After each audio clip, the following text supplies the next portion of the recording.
El pasado 2 de abril, el presidente Donald Trump anunció el establecimiento de impuestos a las importaciones, más conocidos como aranceles, consistentes en un arancel universal que aplica para todos los países del 10% de impuestos de todo lo que se importe a los Estados Unidos.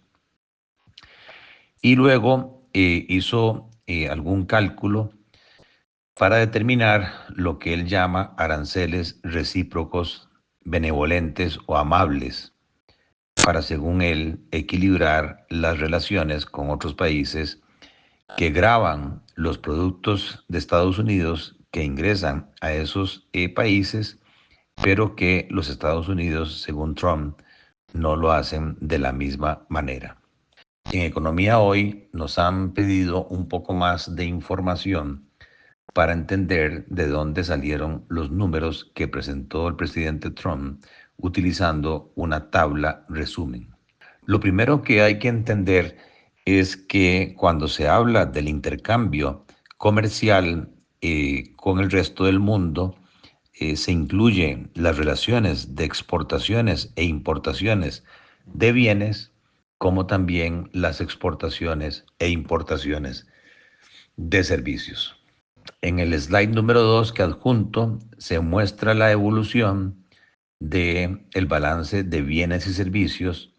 de los Estados Unidos desde el año 1995 al último dato, que es diciembre del 2024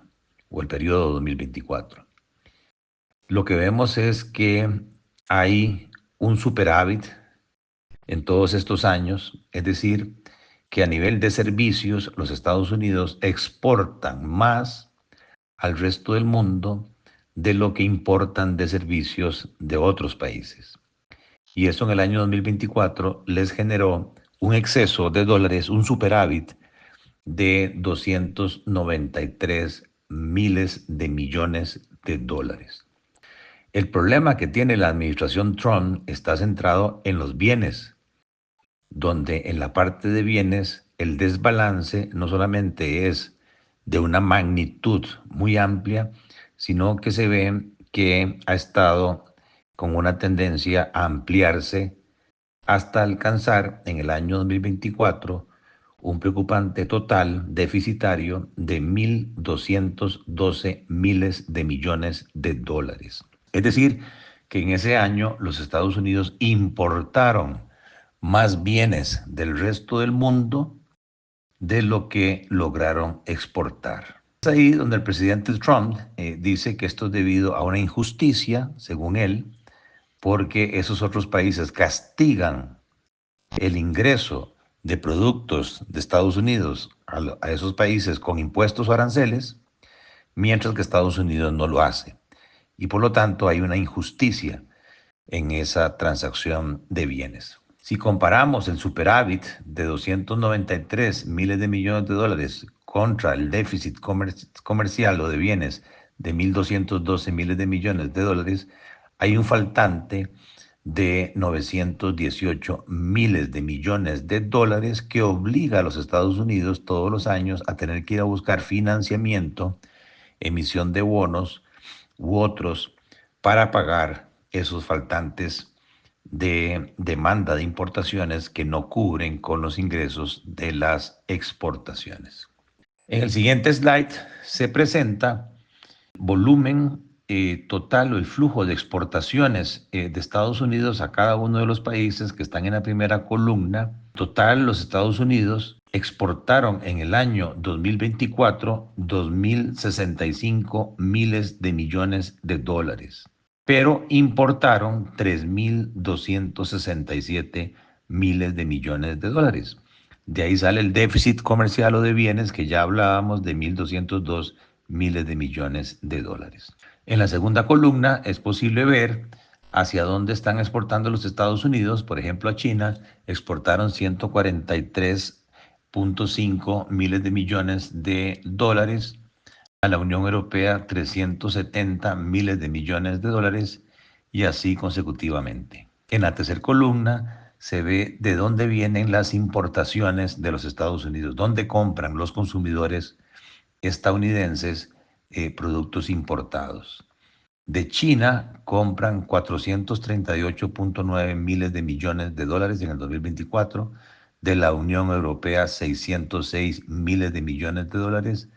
de Vietnam 136.6 millones de dólares. La tercera columna es el déficit o el desbalance cuando se comparan las exportaciones de los Estados Unidos a esos países menos las compras importadas provenientes de esos países a los Estados Unidos.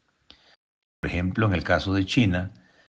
Estados Unidos exporta 143.5 miles de millones de dólares, pero importa bienes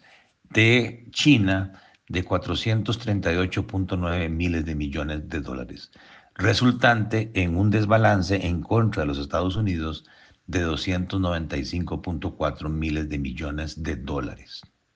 Ahí se puede ver también para cada uno de los países y vemos que a partir de Colombia hacia abajo, más bien los Estados Unidos exportan más de lo que importan, generándose superávits comerciales en Colombia, Honduras, Argentina, El Salvador, Guatemala, Dominicana, Brasil y Reino Unido de esta lista. En la cuarta columna es el dato realmente importante para lo que vamos a explicar, y es que cuando se compara el tamaño del déficit de las relaciones de Estados Unidos con ese país respecto al total de importaciones que hace los Estados Unidos de ese país, nos da una relación de déficit a importaciones que, dicho de otra manera, es lo que habría que incrementar las exportaciones para poder igualar las importaciones y con eso tener un balance equilibrado. Interesantemente, este cálculo resulta que equivale, según la administración Trump, en la columna, estamos viendo 1, 2, 3, 4, 5, la columna 6,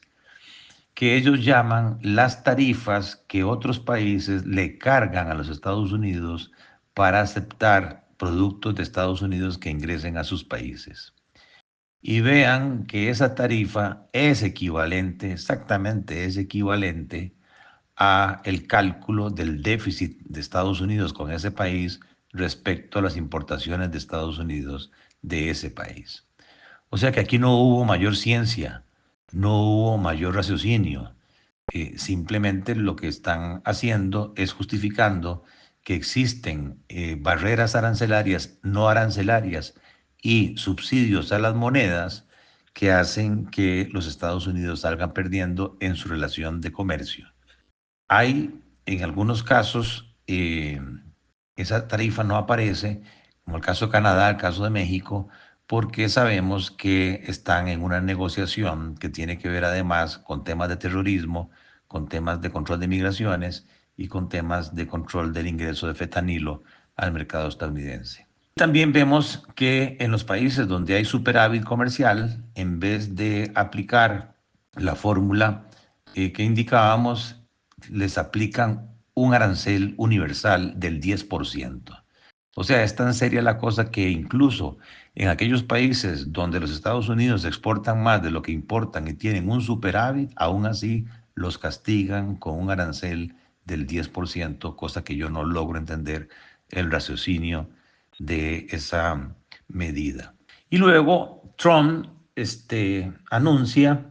que va a ser benevolente y que lo que va a aplicar no es lo que la tarifa justa equivalente, según él, debería ser, sino un 50% de ella. Por ejemplo, si agarramos el caso de China, resulta que la tarifa que le están cargando los chinos, según Trump, a los productos norteamericanos para que ingresen al mercado chino es de un 67%. Entonces, recíprocamente y de manera benevolente, según Trump, no los voy a maltratar mucho, les voy a cobrar la mitad. A todo producto chino que ingrese a los Estados Unidos a partir de X fecha, van a tener que pagar el precio actual más un 34% de impuesto o de arancel. En el caso de la Unión Europea, la aplicación es de la mitad de la tarifa cargada, según Trump, por los europeos a productos estadounidenses. Trump entonces los castiga con la mitad de esa tarifa, que es un 20%. En el caso de Vietnam, para Trump, los vietnamitas están castigando los productos norteamericanos que compran los vietnamitas con un impuesto del 90%. Ahora Trump les receta la mitad, aproximadamente un 45%. Y así es como se lee cada una de las líneas de los países, haciendo la observación de nuevo que el caso México, México y Canadá está en estudio y que en el caso particular de los países con superávit les aplica la tarifa universal del 10%. En el caso de Costa Rica, la mitad de, según él, lo que los costarricenses grabamos el ingreso de productos norteamericanos a Costa Rica, calculado en 17%, en vez de aplicarnos un arancel del 8%, nos ponen el mínimo, el piso del 10%. Se encarecen nuestros productos exportados a partir del sábado a los Estados Unidos en un 10%. Si tomamos el total de el desbalance comercial de Estados Unidos, que es de 1.202 miles de millones de dólares, y aplicamos la misma fórmula eh, que no tiene ningún sustento económico del tamaño de ese déficit a todas las importaciones de Estados Unidos, nos da que según Trump, los países del resto del mundo le cobran a los Estados Unidos un arancel promedio del 37% entre impuesto, entre barreras no arancelarias, entre subsidios de sus monedas para poder que los estadounidenses compren más barato.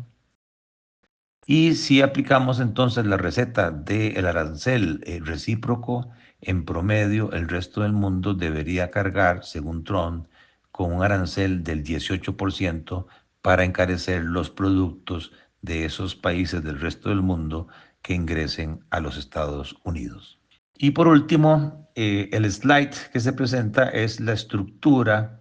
de las exportaciones para ver cuál es el peso que tienen cada país de las exportaciones que Estados Unidos hace a esos países. Vemos que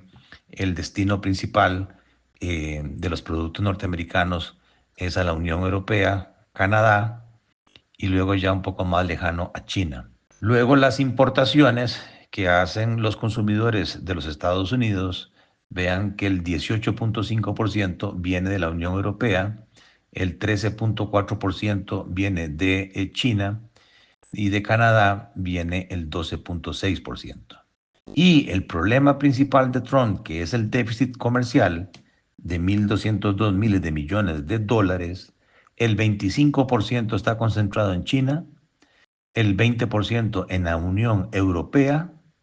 Interesantemente, Vietnam es un gran exportador a Estados Unidos, pero les compra poco, y entonces eso explica el 10% del déficit comercial. Taiwán 6.2, Japón 5.7 y Canadá 5.3. O sea que en esos 6 países se concentra el 72% del desbalance comercial que tienen los Estados Unidos con esos 6 países. Habría que ver cómo se espera la reacción de el resto de los países con este arancel recíproco que está aplicando Trump, y lo que sería de esperar es que se responda en la misma dirección, aplicando nuevos aranceles a los productos de Estados Unidos que ingresen a China, que ingresen a la Unión Europea, que ingresen a Taiwán, Japón. Y al final, lo que ya anticipábamos, lo que va a suceder es que los costos de producción van a subir, los precios van a subir, las tasas de interés van a subir y todo esto tiene efectos recesivos sobre la producción, los ingresos, las ventas y el empleo.